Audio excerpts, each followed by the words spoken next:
అందరికీ నమస్కారం. నేను మీ కొల్లజేరం ఉమ్మడి శ్రీకాకుళం జిల్లా జనసేన పార్టీ ప్రధాన కార్యదర్శి. చాలా మంది అంటుంటారు, మీ పవన్ కళ్యాణ్ గారు ఒకవైపు సినిమాలు అంటారు, ఒకవైపు రాజకీయం అంటారు. 2 పడవల పైన కాలు వేస్తున్నారని. అవును నిజమే. 2 పడవల మీద కాలు వేస్తున్నారంటే దానికి దేవుడిచ్చిన వరం. ఆయన యొక్క అది కేపబిలిటీ. 2 పడవల మీద కాలు వేస్తూ వెళ్ళడం అనేది అసాధ్యమే. కానీ ఆయన సాధ్యం చేసుకున్నారు.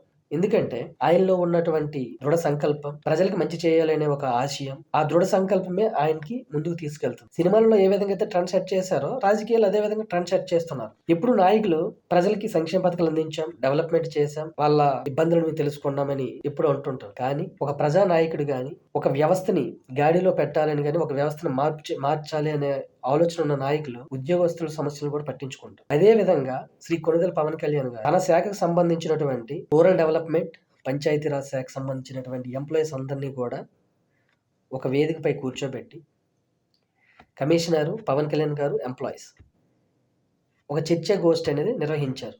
దీని పేరే మాటామంతి. ఇది మంగళగిరిలో ఏర్పాటు చేశారు. దీని ముఖ్య ఉద్దేశం ఏంటంటే, ఇప్పటి వరకు ఉన్నటువంటి ఎంప్లాయీస్లో 10,000 మందికి ప్రమోషన్లు ఇచ్చారు ఒకేసారి. ఇది ఒక సంస్కరణ లాంటిది. ఎన్నో సంవత్సరాల నుంచి పాపం ఉద్యోగస్తులందరూ కూడా ఆవేదన చెందినటువంటి విషయం. ఇంక్రిమెంట్లు రావట్లేదని, ప్రమోషన్స్ రావట్లేదని, వాళ్ళకి చాలా సమస్యలు ఉన్నాయి. కమ్యూనికేషన్స్ లైక్ టెక్నికల్ ఇష్యూస్ అని కానీ, ఇలా చాలా సమస్యలు అనేది వాళ్ళు చెప్పుకోవడం జరిగింది. అయితే ఈ మాటామంతి కార్యక్రమంలో ముఖ్య ఉద్దేశం ఏంటంటే, నాయకుడికి ఉద్యోగస్తులకి మధ్య గ్యాప్ అనేది తగ్గుతుంది. సో ఈ ఉద్యోగస్తులు ఏం చెప్పాలనుకుంటున్నారో అది చెప్పగలరు. ఏది చేస్తే మంచి జరుగుతుందో అనేది ఎంప్లాయీస్ అనేది నాయకుడికి చెప్పగలిగితే, నాయకుడు కూడా వాళ్ళు వింటే వాళ్ళు హ్యాపీ ఫీల్ అవుతారు.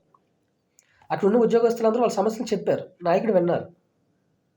దానికి అనుకూలంగా స్పందించి తక్షణమే మీ సమస్యలు మీ పరిష్కారం దిశగా ముందుకు తీసుకువెళ్తామని కూడా పవన్ కళ్యాణ్ హామీ ఇచ్చారు. అయితే మెయిన్ ఉద్యోగస్తులందరూ కూడా ప్రభుత్వానికి వెన్నెముక లాంటి వారు. ఎందుకంటే వీళ్ళు ప్రాపర్గా పనిచేస్తే తప్ప ప్రభుత్వం అనేది ముందుకు వెళ్ళదు. ఎందుకంటే వీళ్ళు ప్రజలకు అందించవలసిన సేవలు కానీ, పథకాలు కానీ అన్నీ కూడా ఈ ఉద్యోగస్తుల త్రూగానే వెళ్ళాలి. అక్కడ ఏమైనా అలసత్వం వహిస్తే ప్రభుత్వం పైన తన వ్యతిరేకత అనేది చూస్తారు. అందుకని ఎప్పుడు కూడా ప్రజలు ఒక కళ్ళు, ఉద్యోగస్తులు ఒక కళ్ళులా మనం భావించాలి నాయకులు అనేవారు. సో ఈ పవన్ కళ్యాణ్ గారు తీసుకున్న ఈ నిర్ణయం ఉద్యోగస్తుల వాళ్ళందరినీ కూడా ఒకే తాటిపైన, ఎవరికి ఎక్కువ ఎవరికి తక్కువ లేదు. వారు అన్నట్లు సెక్రటరీ, ఎంపీడీఓస్ వీళ్ళందరినీ ఒకే ప్లాట్ఫామ్పై కూర్చోబెట్టారు, వెనక ముందు కాకుండా. సో ఆ ఆలోచన కూడా గొప్పదే కదా. పవన్ కళ్యాణ్ గారు వాళ్ళు అడిగారు, మీకు ఏవైనా సలహాలు సూచనలు ఇవ్వండి అని. వాళ్ళు సలహాలు సూచనలు ఇచ్చారు. పవన్ కళ్యాణ్ గారు స్వీకరించారు. ప్రమోషన్స్ 10,000 మంది ప్రమోషన్స్ ఇమీడియట్గా ఇచ్చారు. వాళ్ళకి ఇంక్రిమెంట్స్, రిమైనింగ్ వాళ్ళకున్న కష్టాలు చెప్తే దానిపైన సానుకూలంగా స్పందించారు. వాళ్ళకి ఏ విధంగా అంటే పని ఒత్తిడి ఏంటి, వాళ్ళ సదుపాయాలు ఏంటి, వాళ్ళకి ఏం కావాలి, ఉద్యోగాలు సమస్యలు వినడం అనేది చాలా హ్యాపీ ఫీల్ అవుతారు ఉద్యోగస్తులు. మీకు ఏ సమస్య ఉందని మనం అడిగితే దానికి సమాధానం అనేది చాలా చక్కగా చెప్తారు. సో ప్రజల్లోకి ఏ విధంగా వెళ్ళాలనేది కూడా వాళ్ళు చెప్తారు. ఎందుకంటే ప్రజలతో మమేకమైంది కూడా ప్రభుత్వ ఉద్యోగస్తులు కాబట్టి. ఫస్ట్ ఆఫ్ ఆల్ నాయకుడు మీద భయం పోయింది. నాయకుడికి ఉద్యోగస్తుల మధ్య గ్యాప్ తగ్గింది. ప్రజలకి ఏ విధంగా ఫలాలను అందించాలి అనే విషయం పైన సానుకూలంగా ఒకరికొకరు మాట్లాడుకొని ఇష్టాగోచిగా ఈ మాటామంతి కార్యక్రమం సక్సెస్ఫుల్గా